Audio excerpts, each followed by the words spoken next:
El programa que arranca ahora es un espacio de Carlos Vera en La Posta. Si lo quieren aplaudir, lo aplauden a él. Si lo quieren apedrear, lo apedrean a él. Nosotros en La Posta solo nos sentamos cada domingo a mirar Veraz con biela y canguil en mano.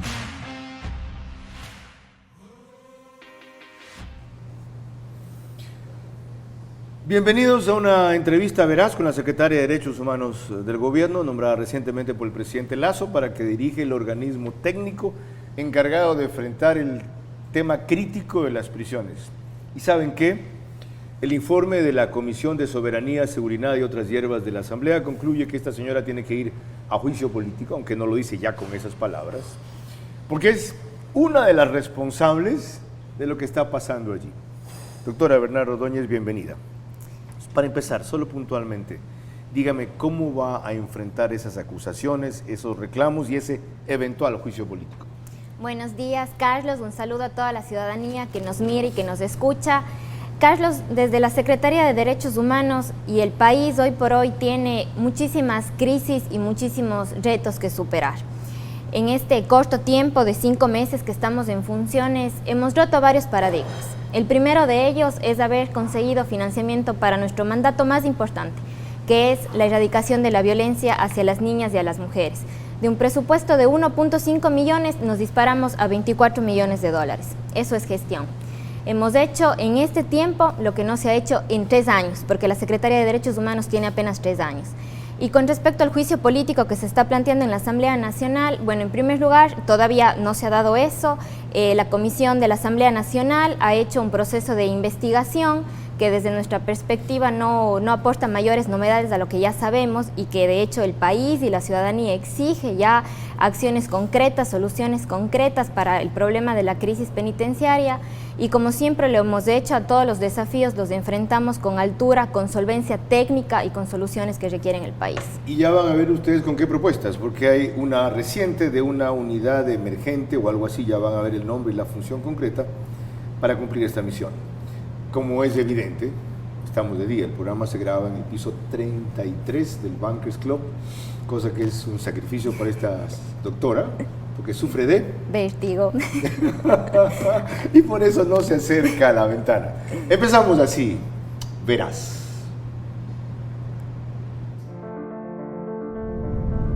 Hago periodismo político desde 1975 y de opinión desde 1978. En ese género cabe ser pluralista, pero no imparcial. Mi experiencia en la búsqueda de democracia exige dejar fuera a quienes la dinamitan y criticar a quienes la construyen para que el modelo sea veraz. Respondo aquí por lo que opino. Mis invitados por lo que expresan.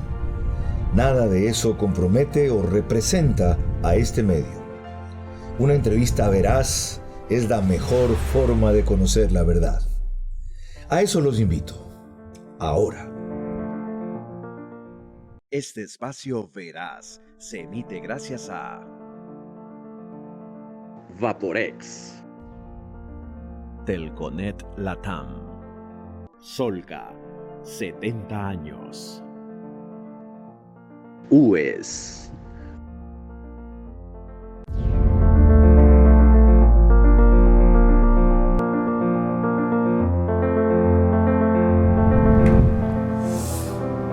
Bien, bienvenidos a una nueva entrevista veraz en exclusividad por medios digitales de La Posta, Facebook Live es la transmisión en este rato y YouTube. Descomunal la reacción de la última semana con Carlos Julio Manuel. Empezamos con más de 800 personas en ese momento conectadas y luego la entrevista se viralizó a más de 10.000 visitas, lo cual es inusual para lo que hoy no se hace. 1 hora de conversación, todo es 1 minuto, 2 minutos, fugaz, 5 minutos, TikTok, no gracias. Entonces para quienes quieran profundizar, quienes no, gracias. En medios convencionales, la transmisión simultánea es de OnePlus, Canal 14, lo encuentran en TV Cable, CNT, Claro TV. Entre las 3 cableras, 500.000 de suscriptores en todo el país.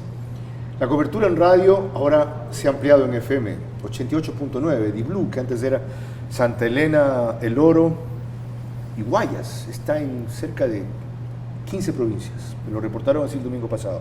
En la carretera nos oyen mucho y en hogares de pocos recursos económicos por Caravana, 750 AM. Y en la parte central de la sierra, Extrema, 92.5 FM, en Cotopaxi, Tungurahua. Yo pregunté, cuando vendía la doctora Bernarda Ordóñez, a ustedes qué querían aportar como preguntas, y voy a empezar por allí, porque si no yo les vacío con mi cuestionario el de ustedes, y más importantes son los términos en que ustedes preguntan que los míos respecto a su función. Y me sorprendió ver lo cercanos y conectados que están, y a la vez lo críticos y duros que son, quienes siguen ese tema. Rafael Comte primero. Dice, ¿cuál es el plan de rehabilitación social a los PPL? Y si en ese plan se incluye la educación universitaria.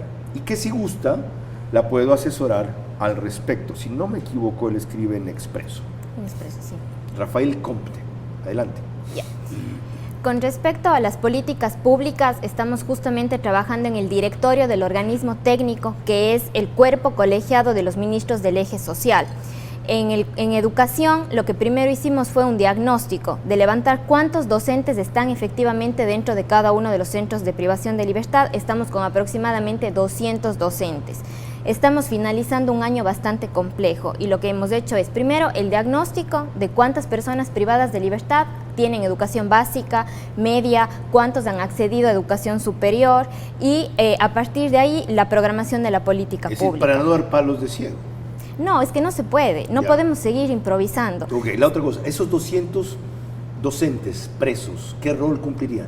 No, son docentes del Ministerio de Educación. Ah, sí. Perdón. Voy a hacer un poquito más específica. El directorio del organismo técnico está conformado por el Ministro de Educación, de Trabajo, de Salud, la Secretaría de Derechos Humanos, la Defensoría del Pueblo, el Ministerio de Cultura, el Ministerio de Deporte. Entonces, cada uno de nosotros tenemos un modelo de gestión dentro de los centros de privación de libertad. ¿Ya? Cada uno de nosotros tiene actividades que cumplir. En el caso de la Secretaría de Derechos Humanos es capacitaciones. ¿A quién capacitamos? A los funcionarios públicos del Servicio Nacional de Atención a Personas Privadas de Libertad. ¿Y utilizarían esos 200 docentes? El Ministerio de Educación tiene. Asignados para las prisiones. Exactamente, están dentro. ¿Y están dando clases? Están dando clases. De hecho, la ministra, por ejemplo, Brown, estuvo hace una semana en el Centro de Privación de Libertad de Turi entregando material didáctico. En este tiempo ha habido procesos de educación que hay que mejorar, por supuesto. Okay. Uno de los problemas que tiene usted y este gobierno es que se sabe poco de lo que sí hacen y mucho de lo que todavía no pueden hacer. Lo tienen que resolver. Ok, Iván Zarzosa dice, ¿qué conoce del sistema penitenciario ecuatoriano? He tenido varias experiencias. La primera de ellas, bueno, desde el ámbito jurídico, cuando estaba en el ejercicio privado de la profesión, justamente brindábamos asistencia primero a víctimas y también a personas que no podían pagarse por un abogado. En segundo lugar, en la pandemia, justamente en abril, cuando empezamos la pandemia, nosotros con una colega iniciamos un proyecto social. No le he preguntado qué está haciendo, le he preguntado qué conoce. Conozco la realidad. ¿Qué es cuál? Justamente trabajar con las mujeres privadas de libertad, que no tenían acceso a toallas sanitarias, que no Preferentemente, ¿no tenían acceso a toallas sanitarias? Ok, Daniel Sáenz, ¿qué pasó con las indemnizaciones a las víctimas que constan en el libro de la Comisión de la Verdad, que están representados por la Defensoría del Pueblo? Esto no es exactamente su área, pero le pregunto a usted. Y ya va a ver por qué la Defensoría del Pueblo entra al baile, porque entiendo que es la que está metida en esta unidad emergente, no sé cómo. Hay un reglamento para el pago, pero hasta la fecha informan, pese a haber enviado correos pidiendo información. Y esto tiene que ver con derechos humanos. La Secretaría de Derechos Humanos tiene una competencia que es reparar a las víctimas de la Comisión de la Verdad. Se hacen mesas técnicas con la Defensoría del Pueblo para establecer el mecanismo de compensación material. Actualmente nosotros necesitamos más de 10 millones de dólares para reparar a las víctimas de la Comisión de la Verdad. Eso se está trabajando, hemos pedido ya el aumento del techo presupuestario. Recuérdele quiénes son las víctimas de la Comisión de la Verdad, la gente no tiene eso claro. Las víctimas de la Comisión de la Verdad se hizo un proceso de investigación para ejecuciones extrajudiciales de gobiernos pasados, por ejemplo, para casos en donde hubo abuso del poder judicial, del poder específicamente... ¿Qué periodo cubrió eso más o menos? Fue, si es que la memoria no me falla, desde la época de León Febres Cordero hasta el año 2008-2009. hubieron muchos casos que se quedaron también fuera y de hecho eso es uno de los puntos que se está planteando hoy, incluir a más víctimas de la Comisión de la Verdad. ¿Qué van a hacer con los 10 millones que hacen falta para cubrir las indemnizaciones? Necesitamos cubrir las indemnizaciones y tenemos que ir pagando. Por ejemplo, 5 acuerdos de ¿Quién se las indemnización. tiene que asignar esa plata? El Ministerio de Economía. Eso no y está en su Finanzas. presupuesto normalmente. No, la Secretaría no tiene asignado presupuesto directo para estas indemnizaciones. Ya, pero ¿es usted la que debería pagar o Sí. la Defensoría del Pueblo? No, ¿Usted? la Secretaría de Derechos Humanos. Lo que hace la Defensoría del Pueblo es conformar la comisión, elaborar los acuerdos indemnizatorios, luego me pasa a mí y yo digo, efectivamente, tengo que Ya. cancelar estas Y indemnizaciones. ninguno de los casos por los cuales les tocará pagar han sido cometidos por este gobierno. No. La Comisión de la Verdad es un proceso Increíble. que ya se cerró Ya. Y de hecho los casos de la Comisión de la Verdad son casos que pasaron más de 10, 20 años sin justicia. Conozco algunos. Sí, hay algunos. Son más de 300 casos. Si no de me la Comisión equivoco, de la ahí Verdad. está un escritor famoso que acusaban de ser Alfaro Vive, cuencano, Sí. a quien incursionaron en su casa y lo mataron mientras lo ejecutaron, estaba acostado en su cama. Sí. Gustavo, No recuerdo el nombre. De los casos Bueno. más mediáticos, por ejemplo, estaba el caso de Damián Peña, estaba el caso de las Dolores, Ya. del caso Fibeca, estaban principalmente ejecuciones extrajudiciales, Ok. procesos que se dieron en protestas, en paralizaciones. y Esos que son fueron los casos. comprobados como tal. En muchos- Merino se llamaba este señor de Cuenca. Si no me equivoco, era Gustavo Merino. Yo entrevisté a su madre hace años. Y se hizo un peritaje inclusive después, porque dijeron que el señor se había defendido, había respondido. No, se comprobó que entraron de golpe al cuarto, el tipo estaba acostado en la cama y lo ejecutaron. Bueno, muchos de los casos, de hecho, llegaron a Comisión de la Verdad y están en Corte Interamericana porque no tuvieron justicia en el Ecuador. Ahora, Bernarda, aquí una inquietud inevitable. Ya iremos al resto de preguntas. Así es como hay que combatir a los terroristas. Y hoy se agradece por parte de muchos a León Febres Cordero por haberle hecho así. Privilegiar los derechos humanos de los inocentes versus los de estos que eran terroristas y aparecían como revolucionarios. ¿Qué le responde usted? Son procesos bastante complejos que ha pasado el Estado ecuatoriano. Sin duda alguna, creo que como país tenemos que mirar lo que se hizo bien, lo que se hizo mal. Y en el caso de lo que tiene que ver con los derechos humanos, desde mi perspectiva no estuvo eso correcto. ¿Se puede combatir los derechos humanos con un ramo de flores? Oiga, mire, vea, deje ese fusil y deje esa metralleta. Si quiere protestar, venga a la calle. Hay estándares, hay lineamientos. De hecho, en el año 2019 la Comisión Interamericana estableció los lineamientos, por ejemplo, para protestas. ¿Y qué te dicen en las protestas? Que tienes que garantizar el derecho a la protesta, que el Estado tiene que más que los medios, tener como la paciencia, y utilizo comillas, porque te dice, por ejemplo, si es que son un grupo de estudiantes que están reclamando por su derecho a la educación, a materias, a mallas, tienes que usar el uso progresivo de la fuerza. Bernarda, y cuando la protesta encubre otro afán, que es, ni siquiera diría que la subversión, porque ser subversivo en el sentido de levantarse contra la injusticia, el orden constituido es lo más legítimo que puede tener un joven. Usted es muy joven, yo creo seguir siendo subversivo en ciertos temas. Otra cosa es ser violento y aprovecharse de un ideal para matar al que es opresor. Entonces volvemos a la ley del más fuerte. No, lo que pasa es que aquí en el país a veces tratamos de irnos a los extremos, cuando en realidad tenemos una zona gris bastante grande. Para cada caso hay una respuesta jurídica, nada está fuera del derecho. Siempre hay un debido proceso, siempre hay un protocolo, siempre hay una debida diligencia, siempre para cada caso te dice cómo tiene que intervenir la fuerza Estamos pública. explorando su pensamiento y su formación, y ahora la gente entiende por qué esta señora es una autoridad en el tema de derechos humanos. Pero voy más allá. ¿Sirve ese contexto legal cuando fuera de lo ilegal las fuerzas de todo tipo, especialmente aquí el crimen organizado y el narcoterrorismo, se valen aprovechando estas garantías que el sistema les da y las usan a su favor? El Estado, y dependiendo de cada una de las funciones que lo ocupan, ya sea la función judicial, la fuerza pública, nosotros tenemos un marco de actuación que es el jurídico, que es ese marco en el cual podemos nosotros desenvolvernos. ¿Qué es lo que yo he visto que falta en este país? Procedimientos, protocolos. Cuando estamos frente, por ejemplo, ahora que estamos viendo estos procesos de inseguridad y que tienes 3, 5 segundos para reaccionar como funcionario público, ya sea de la policía o lo que fuera, tienes 3, 5 segundos para reaccionar. Entonces ahí lo que cuenta es el procedimiento, el entrenamiento, las capacidades con las que te han dotado, porque tratar de encontrar soluciones en el derecho no sé hasta qué punto. Qué interesante, yo con esto último coincido. Después volveremos, sí. Sobre todo la última palabra que usó, entrenamiento. Es decir, se conocen los procedimientos, se conocen los protocolos, pero una cosa es en teoría de dominarlo y otra cosa es en la práctica llegar a convertirlo en un hábito casi automático. Última pregunta. Buenas noches. Pregúntale por qué se defiende tanto a los delincuentes y se acusa a las víctimas. Yo creo que como país a veces estamos en estos debates polarizados. Todas las personas tenemos derechos, absolutamente todas. Incluso los que violan, los que matan, las víctimas también de femicidio, que aquí tenemos un índice de impunidad en delitos sexuales, de femicidio sumamente alta, pero justamente esto es lo que nos garantiza a nosotros seguir siendo humanidad. Y sobre esto le pregunta el arquitecto José Javier Cabrera, ¿cuándo empiezan los derechos de las víctimas y no solo de los victimarios? ¿Que sí sabe que el derecho de ellos termina donde empieza el del resto? Por supuesto, de hecho yo tengo una especialidad en victimología. ¿Cuándo empieza el derecho de la víctima? Cuando sufre la agresión. En el momento en el que la autoridad ya conoce que hubo una mujer violada, un niño violado, una señora, señor robado, en ese momento se activan ya los derechos de las víctimas. Las víctimas, como las personas procesadas, tienen derechos específicos. Y yo aquí voy a ser supremamente clara. ¿Por qué tenemos el derecho? ¿Por qué tenemos reglas para todos? Porque esa es la única forma que la humanidad ha encontrado de superar la ley del talión, del ojo por ojo. Y es lo que hoy nos permite vivir medianamente en paz y medianamente en democracia. Así empezamos con la secretaria de Derechos Humanos, Bernarda Ordóñez, para luego entrar en precisiones. ¿Tienen ahí ustedes una visión de la filosofía, de la, ¿cómo le llaman ahora?, la normativa, y los principios que guiarán y están guiando su acción? Pero ¿cómo se aplica a lo que le echan encima ahora?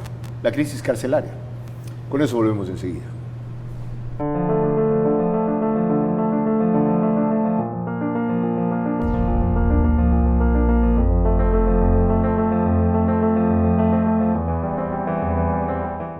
Volvamos a respirar, porque nos quitaron la libertad de hacerlo. Dejemos entrar nuevos aires a nuestras vidas y aliviemos a nuestras familias de lo que los congestiona. Porque hoy, más que nunca, estamos juntos. Vaporex tiene la familia ideal para aliviar los síntomas de la congestión, desde la nariz hasta los pulmones. Respira profundo. Estamos juntos. Vaporex. Se concluye que en el primer periodo analizado entre el 2016 y 2021 respecto a la grave crisis penitenciaria existe en general responsabilidad directa de las y los servidores públicos que comparecieron a la comisión, dicen en la asamblea. ¿Cuál es la de ella?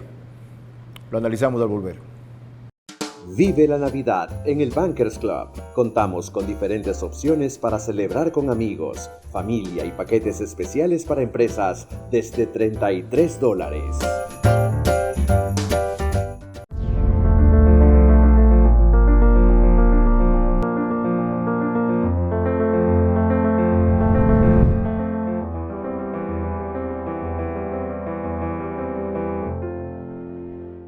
Estamos con la secretaria de Derechos Humanos, Bernarda Ordóñez, gracias al auspicio de Vaporex, Telconet, Solca en sus 70 años, Kia, piso 33 del Bankers Club, desde donde emitimos, y la Universidad de Especialidades Espíritu Santo. Esta semana hubo un cónclave internacional de alcaldes, prefectos y juntas parroquiales excepcional. Conocí a un exalcalde de Medellín extraordinario. A propósito del Bankers, no se pierdan, y a lo largo del programa hay detalles, las promociones que tienen por Navidad. $33 por persona, toda una cena completa, y hay variedades de alternativas para empresas y familias. Miren, esto es lo que yo citaba al concluir la parte anterior de mi conversación con Bernardo Ordóñez. Las conclusiones del informe de la investigación de la Comisión de Soberanía, Seguridad y otras hierbas de la Asamblea, en donde habla de responsabilidades, dice: 1. Se concluye que durante el periodo analizado el Estado ecuatoriano inobservó los estándares internacionales. Sí, Estado ecuatoriano, todo, hasta el 2021. 2. El Estado no actuó con la debida diligencia para garantizar la protección de la vida y la integridad personal. Noticia. Para eso no había que hacer una investigación. 3. El Estado no actuó con la debida diligencia para garantizar otros derechos dentro de los recintos penitenciarios. Igual. 4. El Estado inobservó las recomendaciones de los estándares internacionales respecto a la separación de los reclusos, acceso a una justicia oportuna. ya he sabido. Pero la quinta para mí es de importante porque ahí viene la inculpación directa a la invitada.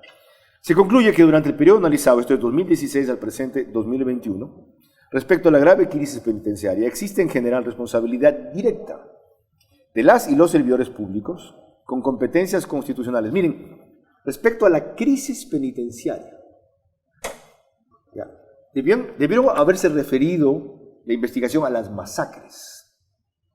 Pero respecto a la crisis, todo el problema integral global.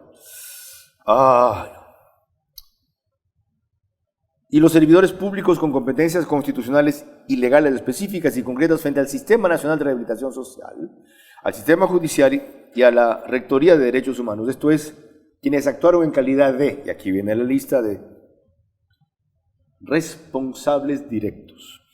Ministras o ministros de Justicia, Derechos Humanos y Cultos. La Secretaría tiene la jerarquía del Ministerio.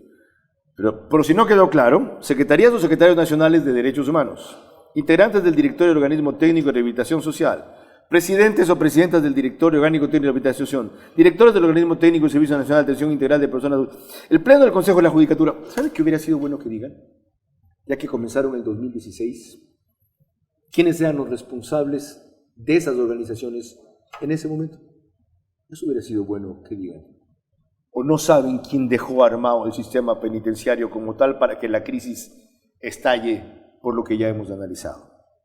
Ahora, frente a esta inculpación directa, hay la posibilidad de un juicio político y usted dijo que si se viene lo enfrentará. Pero concretamente, la acusan de haber incumplido obligaciones por las cuales usted se ha jugado no solamente su puesto, sino su carrera. ¿Por qué? En este tema, Carlos, yo voy a ser muy clara. Yo, antes que ser funcionaria pública, soy una defensora de los derechos humanos. Y en este tema, más que mi profesión, más que mis obligaciones, me he jugado la vida. Porque yo he estado en donde no ha estado nadie. Y he estado sin seguridad, sin escolta, sin equipo, sin fotos, sin buscar protagonismos. ¿Por qué? Porque a mí me importa la gente. Y esa es la coherencia con la que yo trabajo. Yo no voy a entrar en este debate jurídico de las responsabilidades, de las competencias, porque yo envié 850 hojas de descargos a la Asamblea Nacional, oficios, comparecí, llevé unos hermosos carteles para que comprendan lo difícil que fue la eliminación del Ministerio de Justicia, Derechos Humanos y Cultos y lo que creó este problema jurídico que es la Secretaría de Derechos Humanos y el SNAI. Yo de este informe de la comisión tenía altas expectativas, porque de hecho la Corte Constitucional les manda a hacer una investigación exhaustiva de qué es lo que había pasado. Sin embargo, más allá de lo que dice este informe, que tiene muchísimas incoherencias, yo de la Asamblea Nacional como ciudadana espero, porque sigo esperando, que ya hagan las leyes que necesitamos. Ya, pero usted dice, yo me la he jugado más que nadie sin que se sepa o salga en la foto. ¿Qué ha hecho? Por ejemplo, cuando fue el último hecho de violencia del 28 de septiembre, vine inmediatamente a la ciudad de Guayaquil, vimos lo que estaba pasando con las víctimas, con las familiares, con los de las personas privadas de libertad, articulamos un protocolo de atención, hay muchas deficiencias, hemos ido solventando esas deficiencias. ¿Se cumplió el protocolo? Al tercer día logramos superar muchos de los desafíos de articulación interinstitucional. Pero, por ejemplo, ¿por qué no emitió usted una directriz, una orden, o se le emitió, por qué no se supo? Diciendo, señores, están atentando contra los derechos humanos de los presos al tenerlos incomunicados, al impedir que les llegue la comida oportunamente, al restringir los servicios de agua o de luz, lo que sea, a cuenta de que en ese momento tienen que hacer una intervención. Por lo menos se los hago saber y se los hago notar. O sea, creo que se pueden hacer las dos cosas. Una requisa general sin una degradación total de los presos. ¿En algún momento dijo usted eso? Nosotros pedimos en 2 ocasiones que se active la institución competente, que es el Mecanismo Nacional en contra de la tortura, tratos crueles, humanos y degradantes, que está en la Defensoría del Pueblo. En 2 ocasiones pedimos. La Secretaría de Derechos Humanos... ¿Y se activó? No se ha activado el mecanismo. ¿Y eso qué significaría cumplir o hacer? ¿Qué obligaría a observar? Mire, la primera garantía que necesitan las personas privadas de libertad es la seguridad. La seguridad es la primera garantía para los derechos humanos. El activar el mecanismo lo que nos permite observar qué es lo que está faltando dentro del sistema de privación de libertad. Pero más allá de eso, cada función del Estado tiene que cumplir con su rol. Y vuelvo nuevamente a la Asamblea Nacional. Están como 5 meses investigando la crisis del sistema penitenciario. A veces hablan de frontera norte, luego hablan de femicidio, de seguridad, de ni sé qué. Pero uno de los problemas que hemos dicho y hemos evidenciado es el COIP. Yo fui a la asamblea el 30 de julio y les dije, el problema del sistema de rehabilitación social es que crean un sistema, no dicen quiénes estamos en el sistema y no nos dan funciones a los que estamos en el sistema. No nos vayamos tanto a las causas, aunque son vitales para resolver el problema. Vamos a la coyuntura, porque es en la coyuntura donde le acusan a usted de haber faltado. Y usted admite que en 2 ocasiones emitió directrices que no fueron cumplidas. Y lo que la gente ya se imagina que le está diciendo es, oiga, esta señora está en Marte. Ella cree que se puede aplicar un protocolo así en un pabellón que manejan narcotraficantes, crimen organizado y gente que es capaz de decapitar a otros. ¿Se puede proceder así? Yo creo que hay que mirar las competencias que tenemos. Aquí tengo yo el decreto 560, que es el que nos creó a la Secretaría y al SNAI. Y aquí nos dice en el artículo 4 que el SNAI es el responsable de la seguridad, de la administración, de la gestión, de garantizar la vida de las personas privadas de libertad. ¿Bajo sus directrices? No, somos completamente autónomos e independientes. Entonces, ¿quién tiene que cumplir? Y hablo de directrices, porque usted está elaborando políticas públicas acorde a los derechos humanos, de eso conversamos hace algunas semanas en TC Televisión. Pero ¿quién entonces tiene que cumplir sus directrices? Hay este directorio que hablamos, que somos los ministros del eje social. Nosotros estamos encargados de la política pública del Sistema Nacional de Rehabilitación Social. En palabras sencillas, garantizar educación, salud, cultura, deporte, etcétera, etcétera, a las personas privadas de libertad. Política pública que no está lista todavía. Política pública que hay que actualizar, porque sí existía una política pública del 18 de mayo, que ya conversamos la vez pasada. Sí, la actualización está en proceso. La actualización está en proceso. ¿Quién es el responsable de garantizar la vida, la seguridad, la integridad, los derechos humanos de las personas privadas de libertad? Es el SNAI. ¿Qué hacemos nosotros como Secretaría de Derechos Humanos? En el ámbito de nuestras competencias, lo que nosotros es capacitar a los funcionarios públicos. Ya, doctora, pero esto parece como un lavamanos aquí. Okay, yo no soy la responsable de eso. El SNAI dice, yo sí soy el responsable de eso, pero yo no puedo cambiar esto en 2 meses. He heredado unas prisiones controladas por... Es más, reconocen con desparpajo, no puedo controlar la cárcel. Digo yo, ¿para qué carajo aceptas ese puesto? ¿Ok? Pero dice con franqueza también, no podemos controlar la cárcel.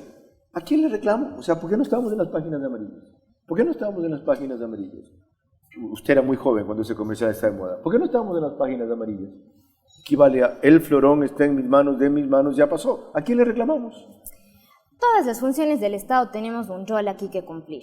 Por ejemplo, el hacinamiento necesitamos urgentemente de la función judicial. ¿Qué hemos hecho frente a eso? En el directorio, la segunda sesión fue escuchar el plan de la función judicial para las resoluciones que tiene que sacar la Corte Nacional, implementar más jueces de garantías penitenciarias.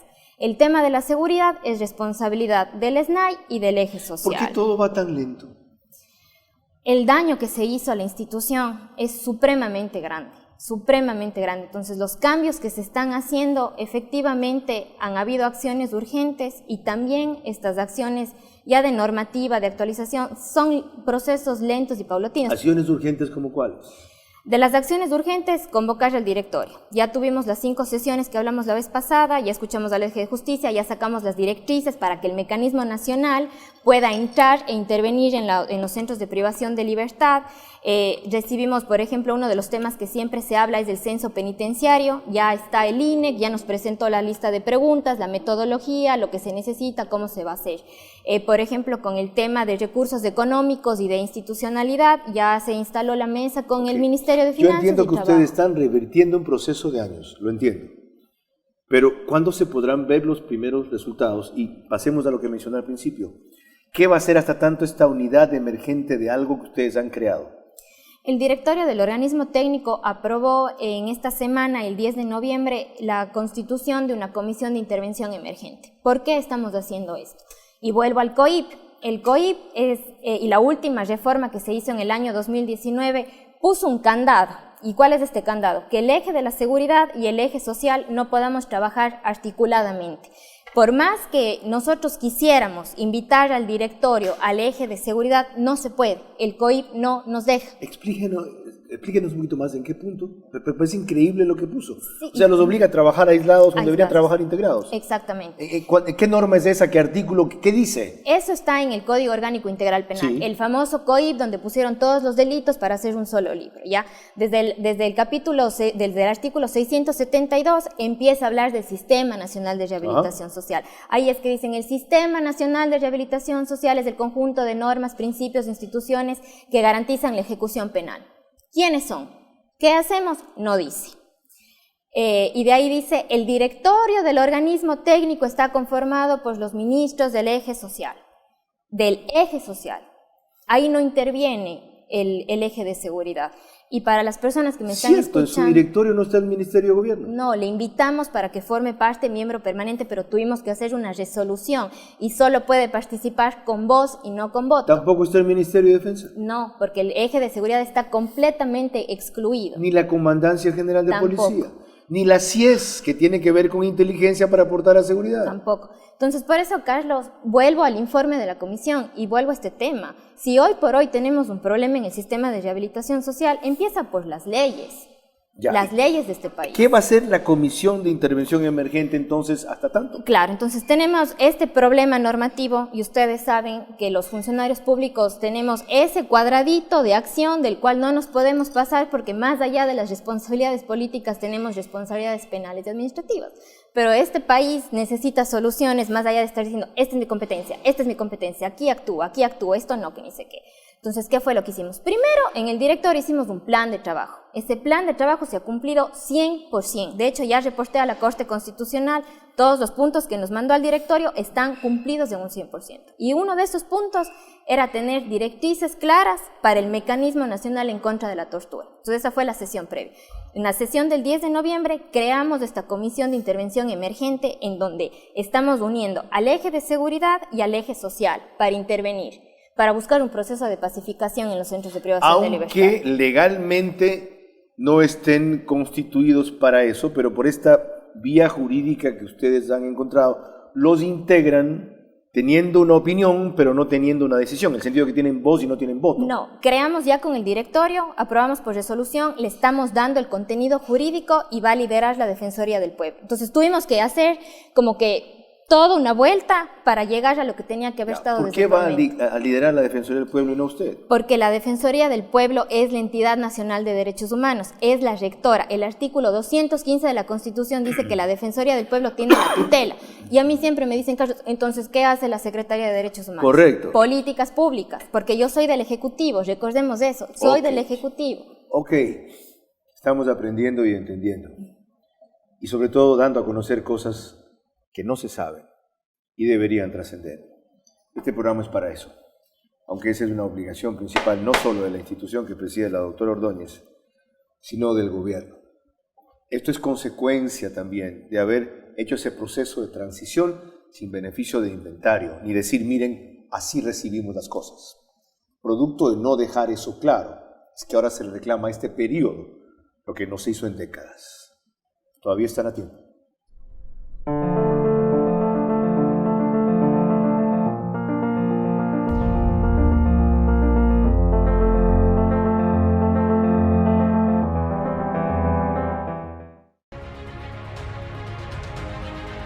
Los niños y adolescentes necesitan continuar con sus estudios desde casa, resguardando su salud y seguros junto a su familia. Es por esto que hemos implementado más de 1.700 nuevos puntos de Internet Wi-Fi gratuitos para su uso y disponible las 24 horas del día. Lograremos salir adelante durante estos tiempos difíciles. Telconet Latam. Somos más. Enseguida continuamos, pero esta vez será contrastando definiciones que ha hecho recién o que ha hecho a lo largo de su trayectoria la doctora Bernarda Ordóñez con lo que está diciendo y haciendo ahora. Hoy Solca cumple 70 años y Jorge, un año más de haber vencido su cáncer. Como él, son muchas las personas que han confiado en la labor de Solca. Hoy somos la institución con más experiencia en la detección temprana, diagnóstico y tratamiento del cáncer en el Ecuador, lo que ha hecho posible que miles de personas venzan la enfermedad. Solca, 70 años dando esperanza de vida.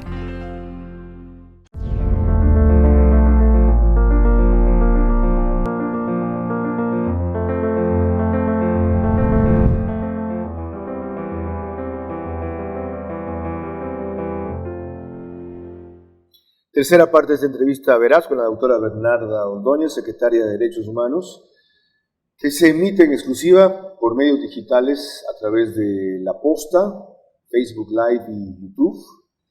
Tiene transmisión simultánea de OnePlus, Canal 14, TV Cable, CNT, Claro TV, en radio a nivel nacional, Caravana 750 AM, con una cobertura casi de todo el territorio nacional, desde ahora en cambio también de Blue, 88.9 FM es la frecuencia Guayas, no me sé entonces las demás provincias.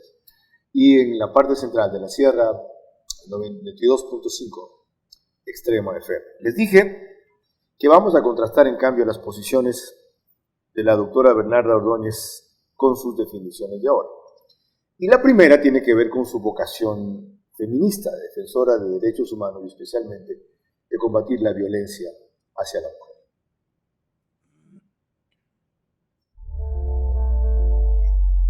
Primero, siempre he sido una persona crítica. Siempre he dicho y he mantenido y he sostenido lo que he pensado con diferentes aportes teóricos.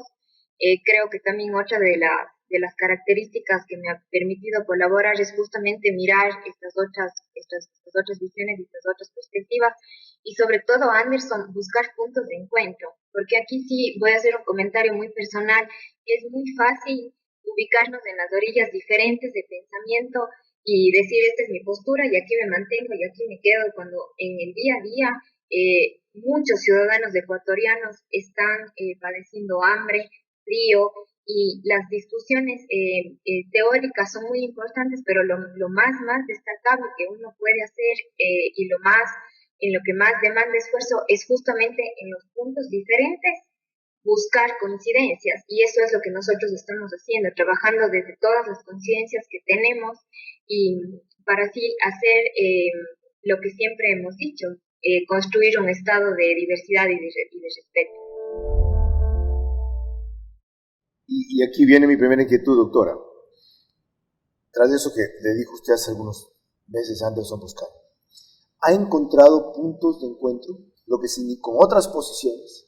Lo que significa salir de sus rigideces, ha hecho concesiones, y si es así, me refiero al tema de la función pública. Por ejemplo, ¿cuáles? En estos meses que he estado en la función pública, más bien lo que nosotros hemos hecho es poner la mirada hacia lo social y hacia lo humano.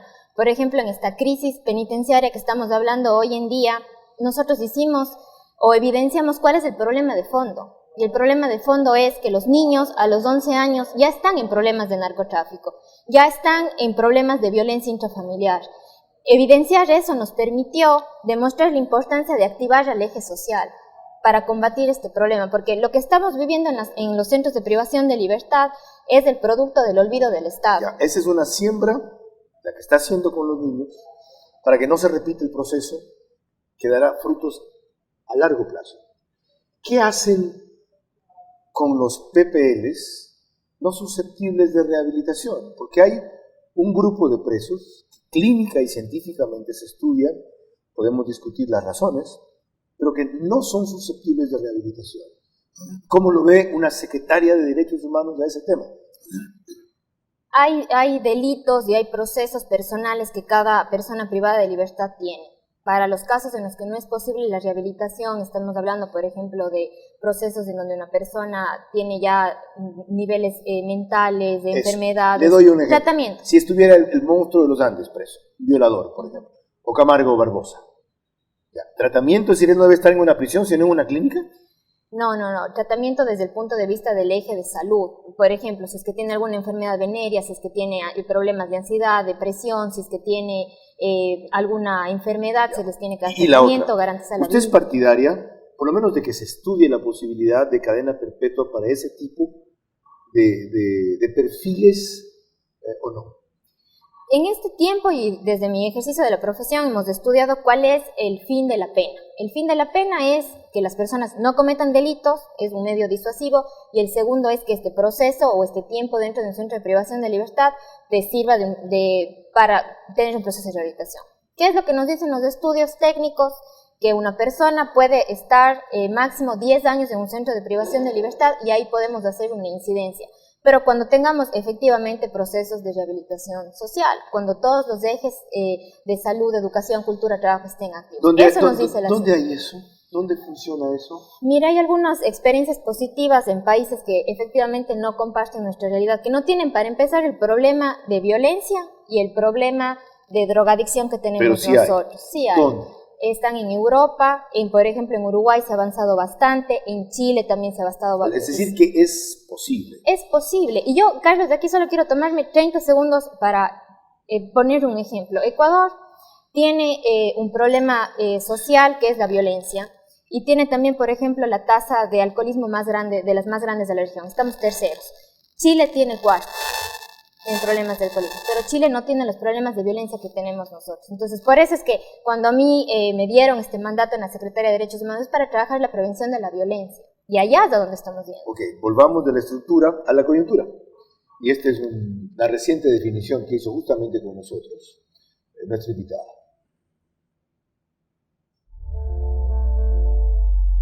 Todas estas acciones contribuyen a que hoy en día tengamos un problema en el sistema de rehabilitación social. Si eso fue intencionado o no, si es que fue planeado, eso se tiene que investigar y la Fiscalía General del Estado está llamada aquí a investigar. Doctora, ¿no ha escuchado usted al presidente decir que el gobierno de Correa deliberadamente y el gobierno de Moreno por otras circunstancias le entregaron Manabí y Santa Elena al narcotráfico, producto de lo cual ocurre también la entrega de las prisiones al crimen organizado? Y ahora usted me dice que si eso hay que investigar o comprobar. Creo que el país se merece tener certezas y en este caso es muy importante y también que está relacionada con los derechos humanos una investigación profunda que nos dé cuenta de cada uno de los responsables que intervinieron desde los creadores, de los mentalizadores hasta los brazos de ejecución. ¿Cuándo podremos tener esas certezas para no dar palos de ciego, que fue otra expresión que usé al principio, y no ir contra quienes parecen que son los responsables, sino atacar las causas y a los ejecutores de ellas?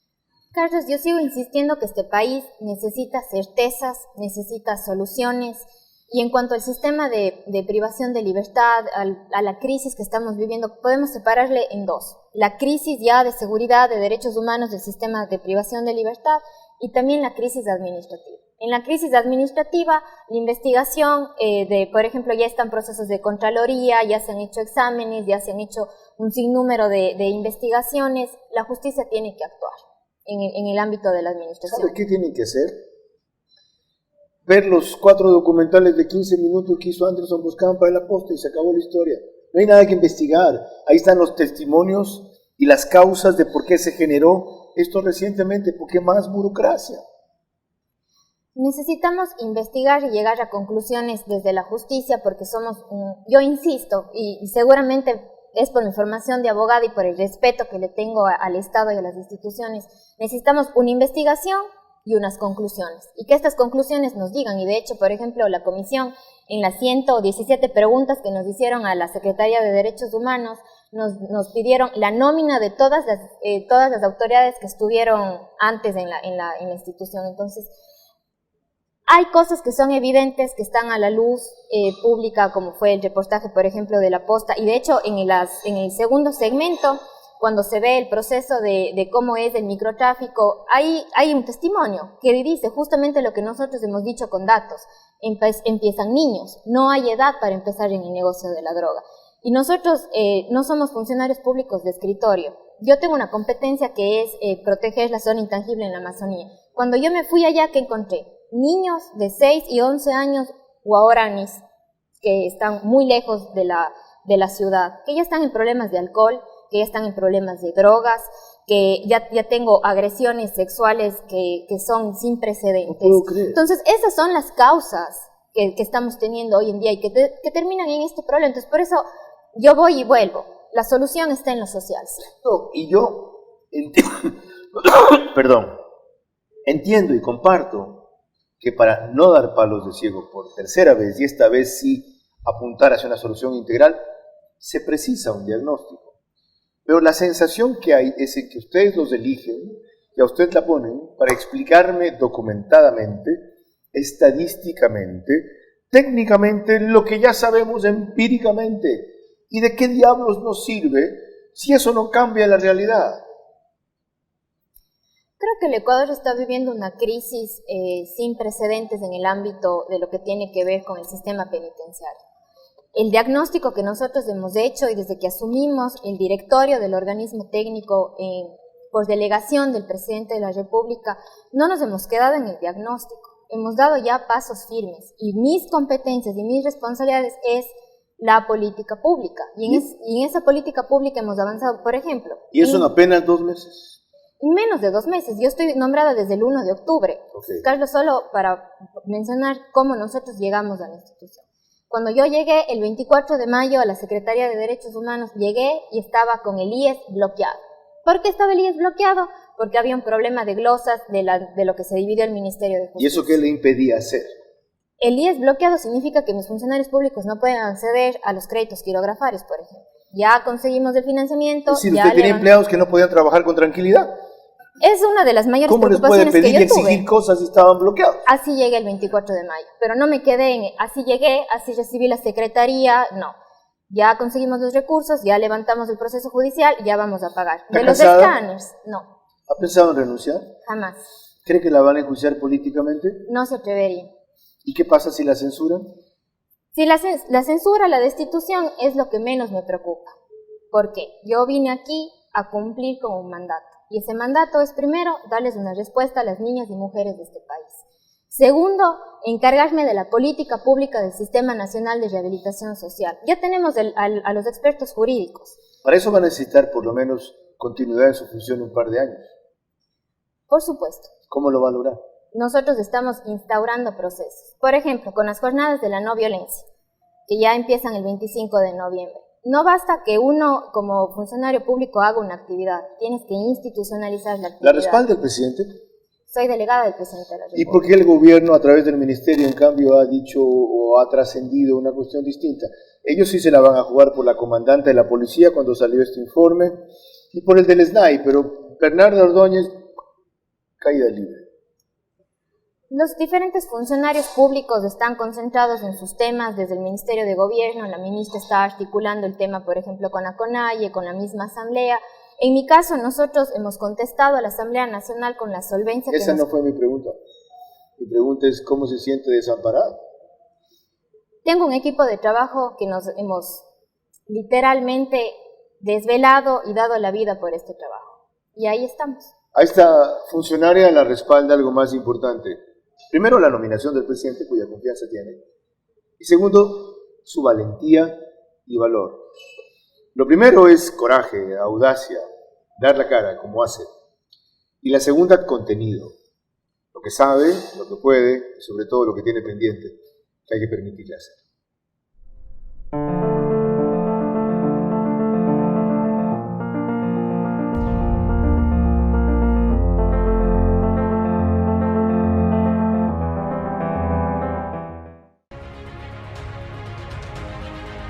Los niños y adolescentes necesitan continuar con sus estudios desde casa, resguardando su salud y seguros junto a su familia.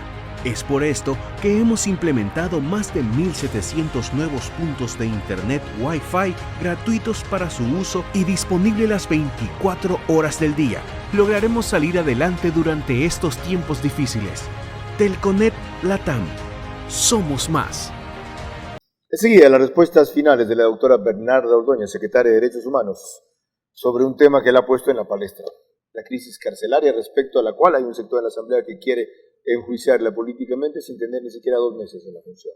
Volvamos a respirar, porque nos quitaron la libertad de hacerlo. Dejemos entrar nuevos aires a nuestras vidas y aliviemos a nuestras familias de lo que los congestiona. Porque hoy, más que nunca, estamos juntos. Vaporex tiene la familia ideal para aliviar los síntomas de la congestión, desde la nariz hasta los pulmones. Respira profundo. Estamos juntos. Vaporex. Hola, mi nombre es Silvia Muy. Acabo de graduarme de la maestría en Derecho Procesal. Ha sido en realidad un gran privilegio formar parte de estos estudios de alto nivel que ha ofertado la Universidad Espíritu Santo. Ha sido un año bastante duro con la pandemia, sin embargo, el área tecnológica, los profesores, la planta docente y todos los conocimientos impartidos han llenado mi vida profesional y personal de la mejor forma. Recomiendo al 100% la Universidad Espíritu Santo.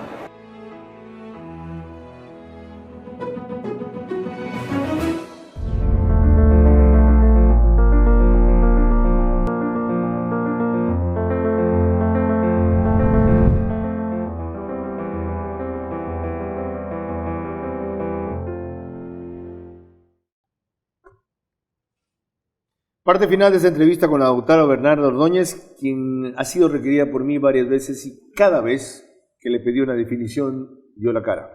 Estuvo inclusive en esta Comisión de Soberanía y Seguridad de la Asamblea para responder respecto a este informe que he citado. Pero quiero concluir con un par de citas, la una vinculada con una comparecencia reciente de la comandante de policía sobre el uso legítimo de la fuerza. Tenemos nosotros un departamento de defensa institucional muy amplio y cada vez lo estamos fortaleciendo para que nuestra policía se sienta seguro en su proceder. El uso legítimo de la fuerza, el uso legítimo y racional de la fuerza lo podemos ejercer todos los policías porque tienen un fin muy importante, proteger su vida y la vida de los demás. El uso progresivo de la fuerza es esa. Nosotros los policías no podemos salir a matar a cualquier persona porque caeríamos, exacto, porque caeríamos en lo que estamos juzgando todos los días. Pero hay que, una pregunta técnica. Hay si que actuar como corresponde. ¿Qué quiero preguntarle de esto? Si ustedes en algún momento van a aprobar, a opinar, a corregir, a sugerir temas respecto al uso legítimo de la fuerza, que en el caso de los militares tiene 5 estados distintos y que fue observado u objetado por la Corte Constitucional desde la lista de derechos humanos y que ahora sirve a las Fuerzas Armadas, cuando es seguridad externa, y a la policía cuando es seguridad interna, para decir que no pueden intervenir.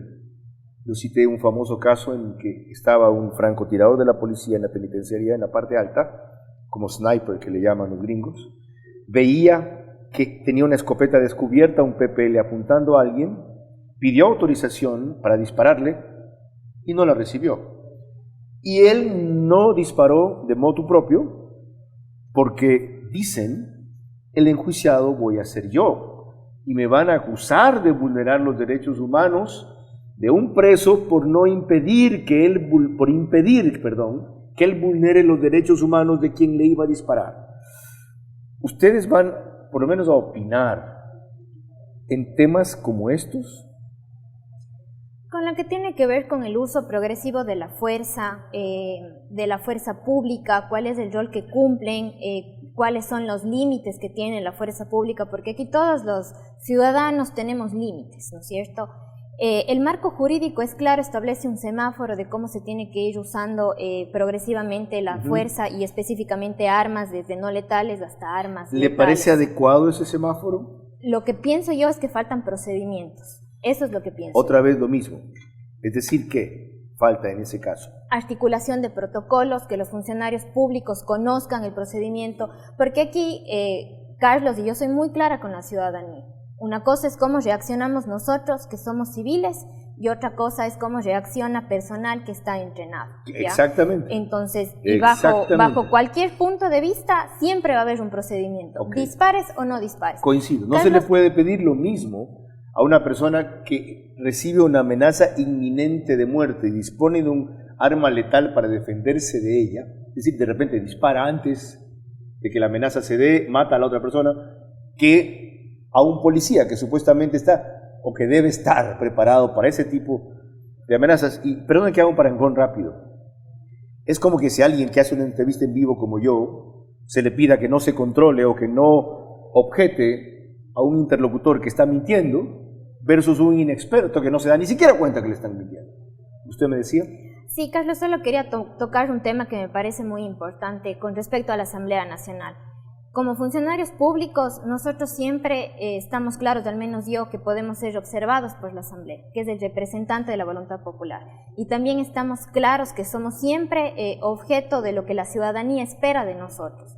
Sin embargo, en este caso en particular, nosotros asumimos funciones de delegada del presidente de la República el 1 de octubre y estamos trabajando.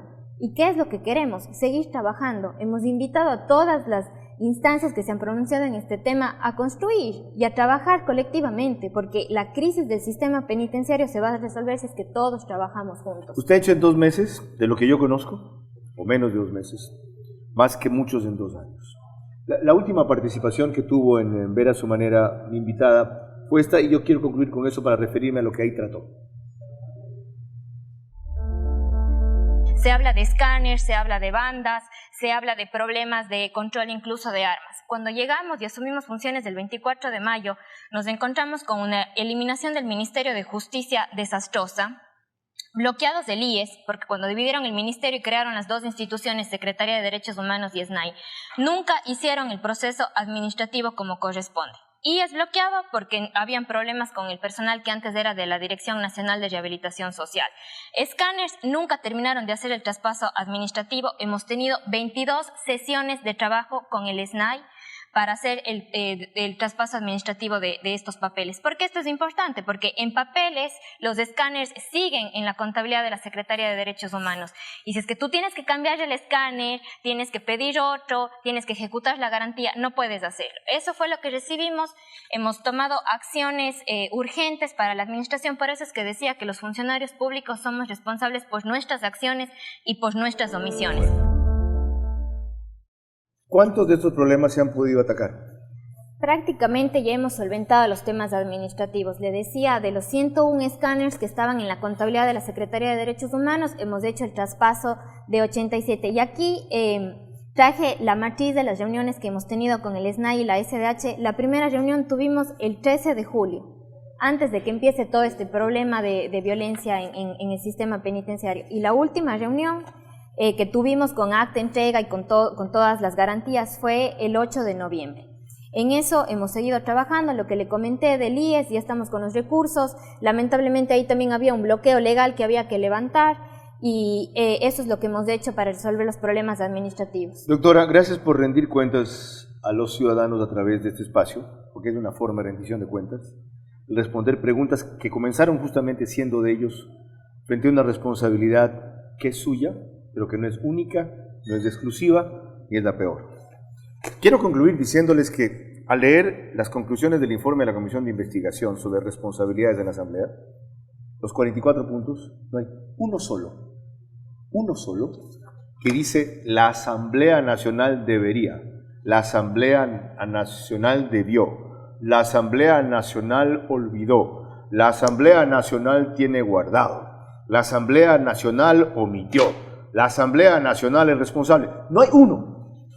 Y ojo, esa responsabilidad de la Asamblea Nacional se refiere básicamente al pasado. Tampoco se le puede reclamar mucho esta que tiene 5 meses, como le están reclamando a esta funcionaria que tiene 1 mes y medio. Entonces, la próxima vez, apunten en la dirección correcta. No sean cobardes. Hasta la próxima entrevista.